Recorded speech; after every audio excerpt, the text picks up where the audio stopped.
Hey everybody, so I got about 3 people curious how I did the dry pin curls.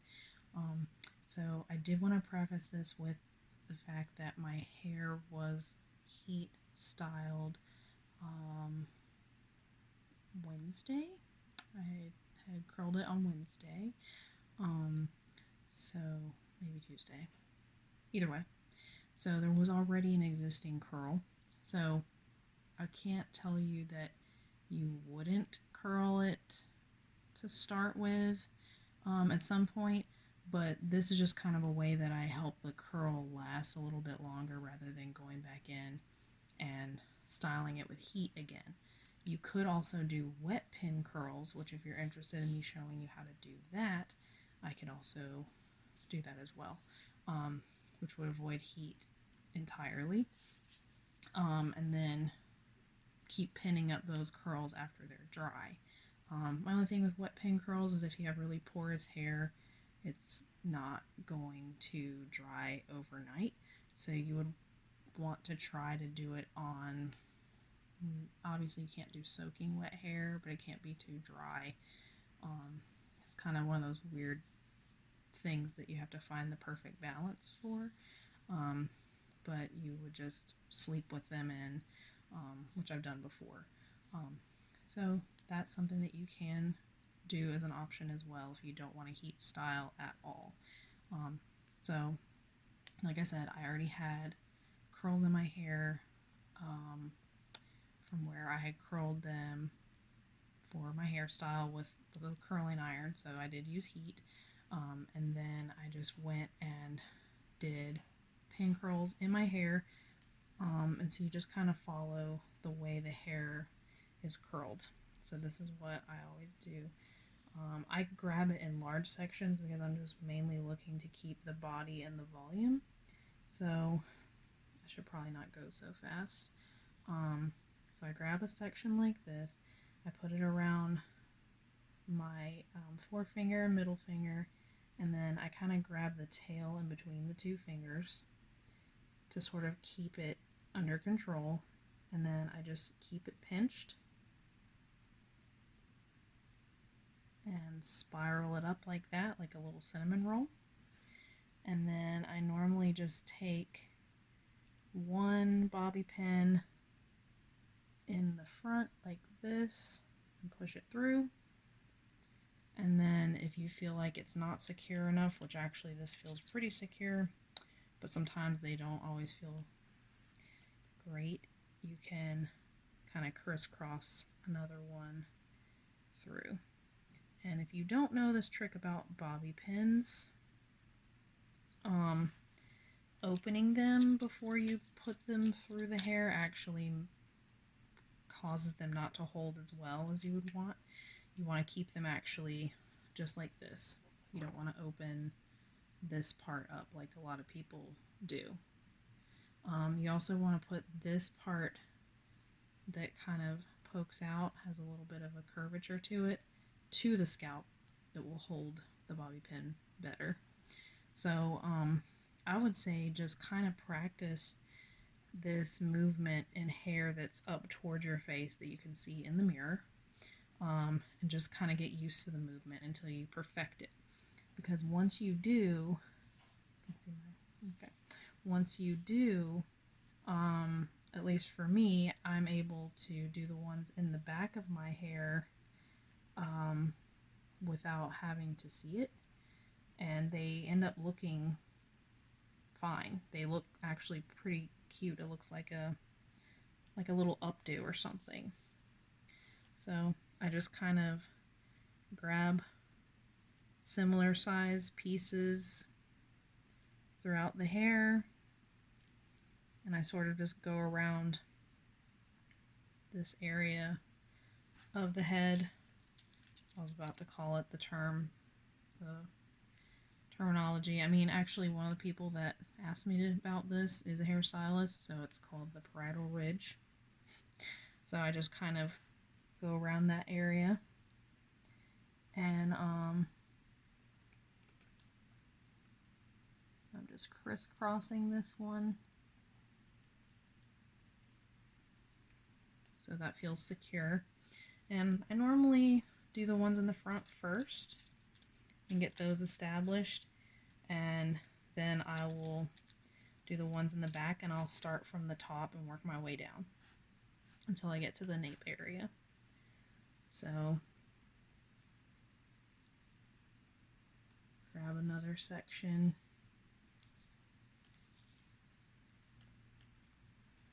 Not supposed to put them in your mouth, but I'm at my house. State board is not going to be coming here anytime soon. I'm a little turned around. Okay.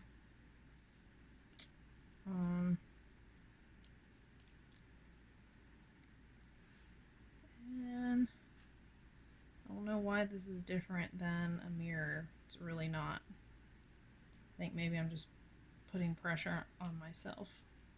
Undue stress. I'm not going to worry about clipping that one up. Again, it feels pretty secure, and I'm really just showing you guys this for based on the requests from the few people that I got. So you're basically just making like little cinnamon buns all over your head, and that's why I call it kind of a wearable style. It's definitely not unattractive. Now, mine was looking a little fuzzy yesterday, but I didn't really have to go out in public because I work from home. But if I did have to go into work and I wanted to wear it for the whole day so I could sleep another night to kind of ensure that they're, I guess, really set into my hair, I would just kind of touch it up with like a little bristly brush, or even you can use a toothbrush. I've seen tricks like that where you could use, obviously not the toothbrush that you brush your teeth with, use a toothbrush, spray it with a little bit of medium hold hairspray, and kind of help deal with some of the crazy flyaways that might be looking crazy from however you slept that night. So like I said, I'm gonna keep working my way from the top down. So I'm just making another little cinnamon bun. And now I'm just kind of going by how it feels. So I just kind of know where it's most helpful to put the little bobby pins for it to stay and be secure. And I'm just kind of going to crisscross another one through. And then I just kind of mirror it on the other side. So I'll do the same thing on this side. And I'm twisting them away from the face. It kind of gives it that sort of Farrah Fawcett kind of look. I missed a piece here. Doesn't really matter. It's just for tutorial reasons. But yeah, you could do them toward the face, depending on the length of your hair. You know, if your hair was a little bit shorter than mine, toward the face might create more of like a Marilyn Monroe inspired look. But yeah, I pretty much just kind of keep going through the hair. So I would grab another section, do another two, sort of. Doesn't matter if they overlap back there. And I'd say I could probably get 4 more, maybe a little bit more than that. And then I would have it all up, and it would be like a cute little updo thing. I mean, you can see it looks pretty cute, you know? So that's how I do the dry pin curls. So like I said, you kind of want to already have a curl going on. So if you have straight hair like I have, you would want to go ahead and have it heat styled, wear it throughout the day. And if you're trying to keep that curl and that volume going, you can do this and wear it overnight. Or you could do a wet set pin curl or even those little sock curler things. My mom used to use those on my hair all the time when I was little. Anything that's gonna give you a curl that you don't have to use heat, you could do that. And then if you're wanting to maintain that curl, or at least maintain some volume, you could do this the next night and just either wear it throughout the next day and take it out the following day, or take them out in the morning and just see kind of how it lays. So yeah, after I get it all up on my head, I would then just spray it with like a medium hold hairspray, so it sort of helps tell the hair to stay in that curl.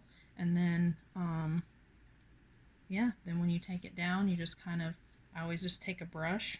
I'll go ahead and take this down and show you.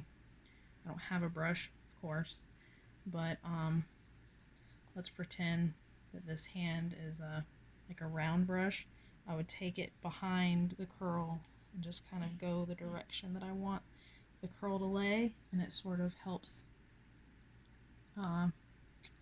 feather it. You know, it's not so crazy looking, because it will look crazy because of the hairspray. It'll look a little bit stiff and weird. So you want to just brush it through, and then that's just how you would style it. It's pretty simple. So I just normally take all the pin curls down, take them all down.